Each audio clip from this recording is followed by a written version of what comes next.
Το φαινόμενο των κακών διαιτησιών έκανε ήδη την εμφάνισή του στο πρωτάθλημα της Super League, ενώ το προσεχές μάτς Παναθηναϊκός Βέρεια ορίστηκε να το διευθύνει ο Χρήστος Μίτσιος.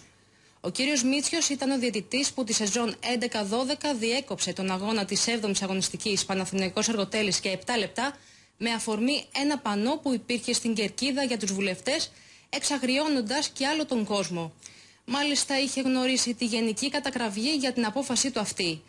Επίσης, στη σεζόν 10-11, την 18η αγωνιστική, στο μάτς Παναθηναϊκός Καβάλα, έδωσε ανύπαρκτο πέναλτι κατά του Παναθηναϊκού, με το οποίο έγινε το σκορ 2-2. Ο κύριος Τάτσης ήταν ο βοηθός που αρνήθηκε πέρσι στο ΟΑΚΑ με τον Πλατανιά το καθαρό πέναλτι στο 24ο λεπτό στο χέρι του Ποτουρίδη από σέντρα του Ζέκα. Υπενθυμίζεται ότι ο πρόεδρος της ΕΨ Μαθίας και πρόεδρος της Επιτροπής Διαιτησίας, κύριος Γιώργος Καραμελίδης, κατάγεται από τη Βέρεια, ενώ ουδής έχει ξεχάσει τα λάθη του Μιχάλη Καλαθενού κατά το παρελθόν. Ο κύριος Καλαθενός είναι ο παρατηρητής στην αναμέτρηση του Παναθηναϊκού με τη Βέρεια.